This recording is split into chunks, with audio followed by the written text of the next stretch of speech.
es saberla gozar, vivir tranquilo a la orilla del mar. Como una morenita que sepa nadar, Ir a calderitas, ir a bacalar, con una morenita que me haga gozar. vivir la vida al estilo Chetumal, vivir la vida, saberla gozar, vivir la vida al estilo Chetumal, vivir la vida, saberla gozar, vivir tranquilo a la orilla. Chetumal, capital del estado de Quintana Roo, sitio con grandes historias que trascienden desde la guerra de castas y continúan desenvolviéndose a lo largo de los años en diversas situaciones, convirtiéndolo lo que hoy en día es la cuna del mestizaje. Vivir la vida es saberla gozar, vivir tranquilo a la orilla del mar. Y los domingos con buena amistad, ir hasta su parque para platicar, escuchar la banda que sabe tocar música. Aquí inicia México, en la ciudad de Chetumal, en el municipio de Otón Pompeyo Blanco, en el estado de Quintana Roo. Chetumal es una zona fronteriza que colinda con Belice y Guatemala. El mestizaje. Una mirada sobre los dos célebres españoles que naufragaron en costas de Yucatán en 1511.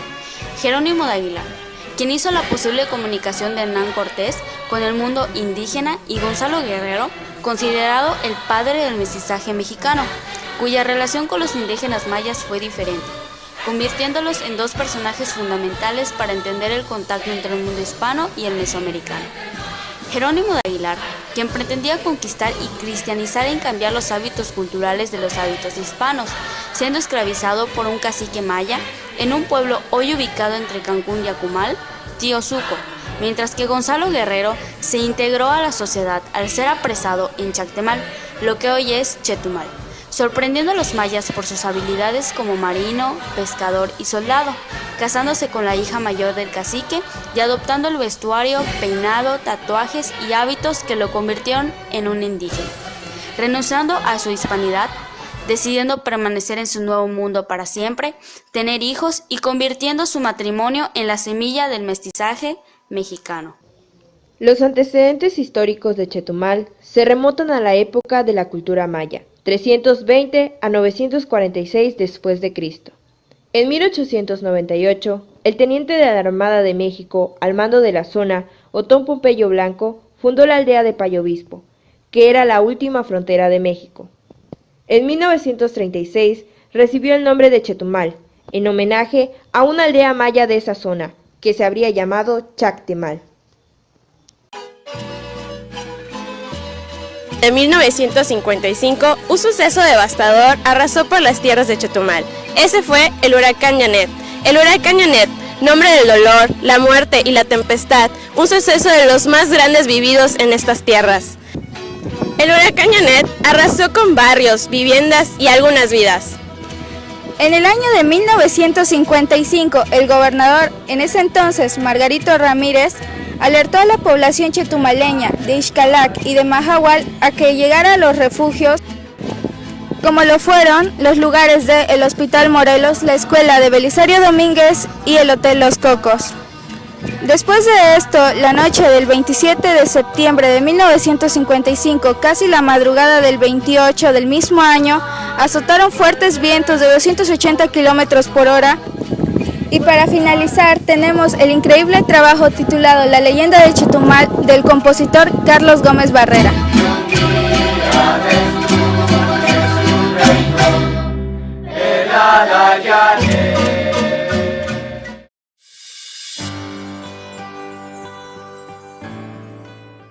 ¿Usted vivió el huracán Janet? Sí. ¿De qué era la economía? Al chicle, a la caoba, habían... Yo te puedo decir que conozco a los patrones, ahorita ya descansaron, ya murieron de mi papá. Esta parte de acá, donde está el Palacio de las Pelucas, había una tienda estilo oeste. Sí. De lámina y grande, el corredizo. ¿Qué vendían? Que vendían clavos, tornillos, todo eso vendían. Y ahí se paraban los caballitos, entraban los señores a comprar allá. Ese señor, don Ángel Aguilar, que en paz descanse, fue patrón de mi papá. Ya. De este lado vivía otro señor que también fue patrón de mi papá, de apellido Carlos, hoy se apellidaban. Del otro lado de ahí donde hacían el salón de baile, también don Pepe Peraza fue patrón de chicleros y caoberos. Eso era lo que se vivía acá. Y el comercio empezó. ¿Cómo empezó el comercio? En las calles sacaban sus mesas para vender cosas. ¿Qué vendían? Cosas de importación, lo que ya entraba por vía Belice. Ajá, por ahí entraba se vendía ese queso de bola, la playera pirata, talcos. Bueno, se vendía pura ropa de ese tiempo, era de calidad. Valía la pena, era de calidad porque era un producto japonés. Sí. Ahora está Puro chino. Puro chino, pura cosa que remojas tu playera y al rato ¿Qué recuerda de aquella fecha? horrible todo lo que fue el ciclón. Fíjate que mandaron mucho apoyo, mucha ayuda, mandaron madera, láminas, comida y todo, y se embodegó en el palacio por orden de ese viejo flaco gobernador.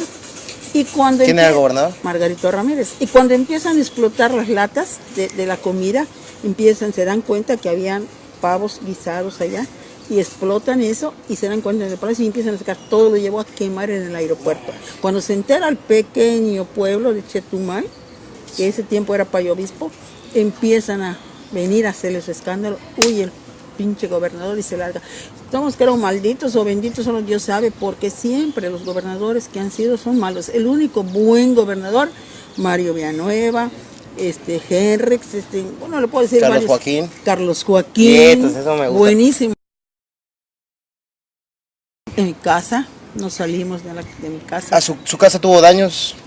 Era de madera y lámina de zinc. Yo viví en ese tiempo la calle se llamaba Francisco de Montejo, que ahora es la famosa Belice.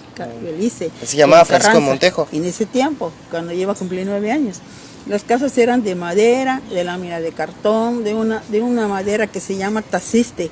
Se hacían las casas de cal con ese barro y se forraba, y láminas de cartón, láminas de zinc. El que tenía dinero hacía láminas de zinc y el que no, pues láminas de cartón. Órale. Entonces cuando el ciclón va a venir, mi papá fue chiclero, fue caobero, De mano pesada. de mano pesada. Cuando no había trabajo de ese, trabajaba la carpintería. Sí. Entonces mi papá hizo la casa, que paz descanse, de tabla fuerte. Entonces los postes que le metió a la casa eran gruesos, grandes, y la protegió porque sabemos que vivimos en una zona de ciclones. Entonces él había visto varios ciclones en el Chicle, en la Caoba, y ya estaba preparado. Él tenía lonas grandísimas y tenía cadenas donde subían la madera, fuertes, candadotes, y todo eso protegió a la casa. Entonces la casa, cuando viene el ciclón, empezó a moverla y estaba apuntalada. Entonces cuando se desprende el techo, se va al otro patio del vecino en unas matas completito de ciruela. Ahí quedó el techo como que fuera la ciruela. No levantado nada. Casa solo, y nos quedamos sin protección, sin nada. El ciclón pegó el 27 de septiembre de 1955. ¿A qué hora pegó? Pues como le digo, entre la madrugada, cuando agarró fuerte fue en la madrugada. De noche solo llovía y pasaba y no había ni viento, pero cuando vino el viento, uy, horrible. Nos agarrábamos de la mano. En una mano traía mi mamá, mi hermanita, y en otra a mí, con lámparas de petróleo, porque eso se usaba. Wow. Y yo cuando empiezo a recordar, mire, parece que está pasando por acá la cinta de la película. Y elevábamos, nos tiraba. Y en el lodo buscábamos a mi mamá y nos volvíamos a agarrar de la mano, y así logramos salir y fuimos como a una esquina. Había otra casa donde estaba la gente, hacíamos montonada. Y ahí nos metimos, entramos mojadas y al rato ya estábamos secas de tanto calor de la gente que estaba. Pasó el ciclón y en lugar de irnos a la casa buscamos el Hospital Morelos. En ese tiempo solo el Hospital Morelos. ¿Le puedo explicar? Y no terminaríamos. Sí, demasiada historia. Todo. ¿Hasta dónde llegó el nivel del agua, recuerda? Allá había el segundo piso del Ávila Camacho, había gente y se ahogó. ¡Wow! Se ahogó toda esa gente que estaba allá. Por eso cuando te preguntan, ¿dónde vives? En el cerro, que es allá. Nosotros allá en el cerro. ¿Dónde vives? En la bajada, que es acá. El agua creció y subió a esa altura. Yeah. Toda la gente que estaba ahí se ahogó porque la pobre gente vino de Barrio Bravo, de los barrios de por acá, y se subieron ahí pensando que se podían salvar, pero no se salvaron porque se ahogaron. Había gente que no tenía una mano, que no tenía un pie, que no tenían cabeza. Yo lo viví porque en el Hospital Morelos empezaron a llevar esos cadáveres. Y dijo el director, no, aquí ya no me traigan ningún cadáver, que lo lleven de una vez al cementerio. ¿Qué vamos a hacer con tanto cadáver? Habían señoras que se murieron con su bebé abrazado, así, ahogado. Todo eso yo lo vi. A mí no me pueden ni engañar. Y digo, no, Chetumal por acá, Chetumal por allá. No, mi Chetumal es mi rancho y jamás me voy a quitar de acá. Pues de donde no había medios de les avisó. comunicaciones. Sí salió un señor que en ese tiempo manejaba su carrito con unas bocinas y dijo, va a venir un Guau. ciclón, y antiguos del año del Juárez, del año de Juárez, antiguos. Y con esa bocina salió a anunciar el señor y pues qué caso le vamos a hacer, la gente no sabe que es un ciclón.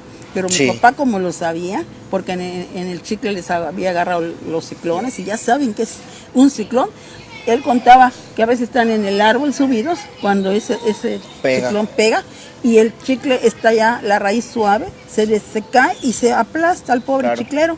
De ahí cuando empiezan a salir de la sierra, del monte, todo allá, ya sacan con su cadáver del pobre chiclero que se murió allá.